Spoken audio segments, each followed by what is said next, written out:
Hola muchachos, ¿cómo están? Buenos días, espero se encuentren muy bien. Vamos a iniciar con las clases por medio del Primero, video. Comenzamos. Primero iniciaremos con la explicación de que cómo había quedado devaluada Alemania.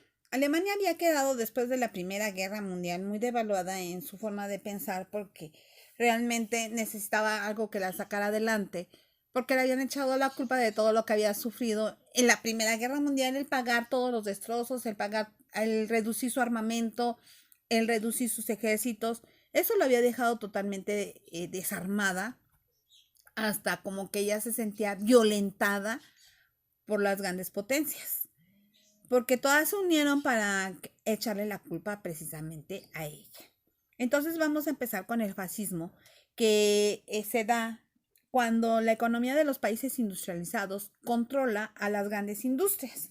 Su desarrollo tecnológico acapara la producción. Esto afecta a las pequeñas empresas y a la clase media. Sufre una crisis económica.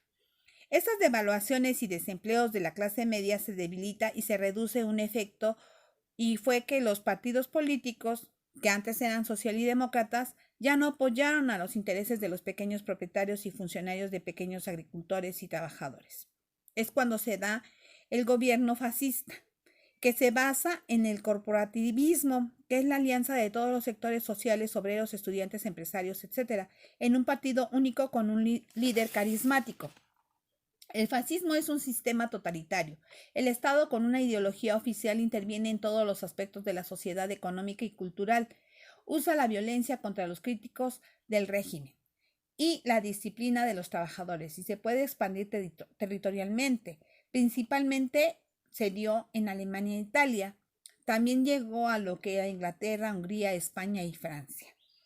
De 1919 a 1922 se da en Italia muy fuerte. Se vio inmersa en una crisis económica de desempleo, hambruna, y dudan que el Parlamento ofreciera un futuro.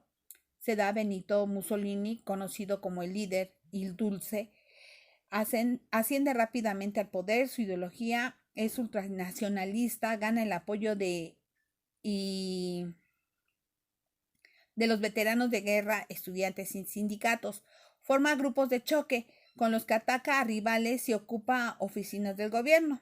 Fue enemigo del sistema democrático y funda el Partido Nacional Fascista en 1921.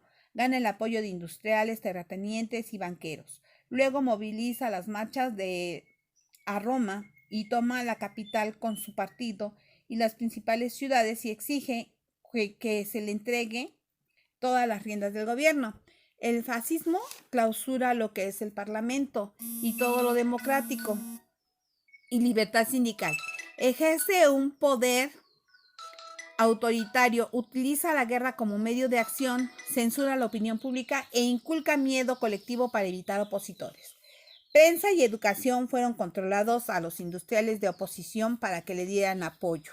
Bueno, aquí nos podemos dar cuenta que primero llegan de una forma en la cual los convencen, hacen que el pueblo los acepte, y después, posteriormente, este poder empieza a ejercer fuerza con ellos, los empieza a callar, los empieza a censurar, empieza a controlarlos, y solamente ofrece apoyo a aquellos que realmente le pueden dar algo económicamente, no a las masas o a la gente que no tiene dinero o que no tiene aportaciones para él. Es más, ya ni los apoya a ellos. Hasta aquí podemos concluir la primera clase, en la cual estamos explicando lo que es el fascismo y el fascismo en Italia. Pasaremos ahora a lo que es el nacionalsocialismo en Alemania, con el surgimiento de Adolfo Hitler, que, como se los expliqué en las clases pasadas, Adolfo Hitler surge desde la Primera Guerra Mundial. Es un mensajero el cual es agarrado en una de las trincheras. Le apuntan con un arma en la cabeza, pero no lo matan, lo dejan libre. Él llega y explota la debilidad de la República de Weimar. Para lograr sus fines, dirige el Partido Nacional Socialista Obrero Alemán, o nazi, fundado en 1918. En sus discursos se centra en el nacionalismo y se oponía al socialismo. Este partido inculca en la sociedad ideas de superioridad, del pueblo alemán y exalta la necesidad de tener un Führer o un guía. Asegura la reivindicación de las humillaciones sufridas por la guerra e impulsa la expansión territorial para unir a todos los alemanes para su lucha. Hitler es nombrado canciller en 1933 y convierte el Estado en una dictadura y obliga al ejército a jurarle lealtad. Controlaba milicias para sembrar terror a los opositores. El gobierno nazi, como otro fascista, utilizó una propaganda eficaz para asegurar el apoyo de las masas. El Führer crea puestos de trabajo, crea grandes obras públicas y una industria armamentista muy importante.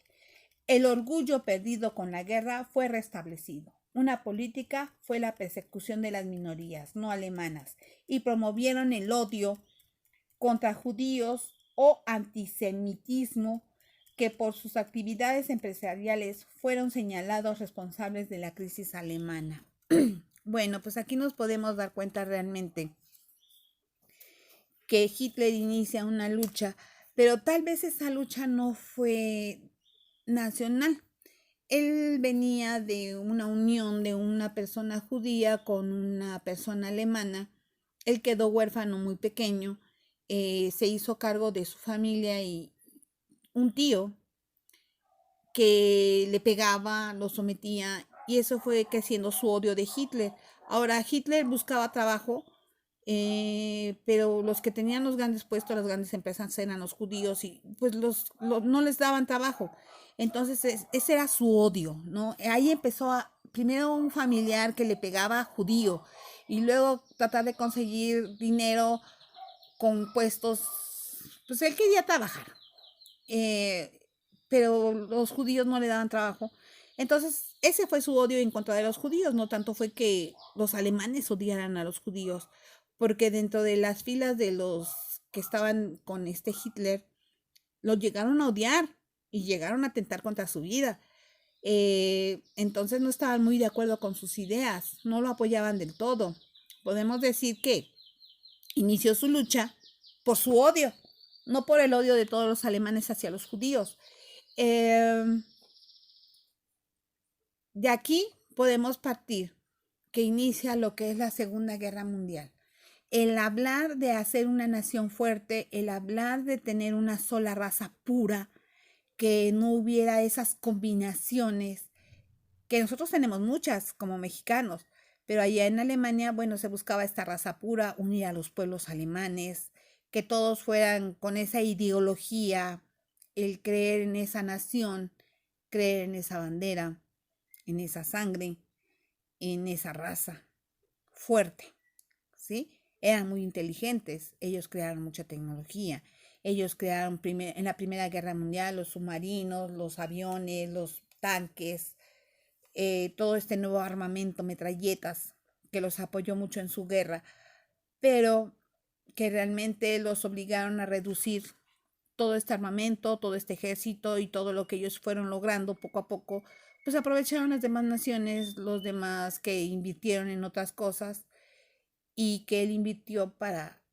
ganar territorio y tener mucha más fuerza en el continente europeo.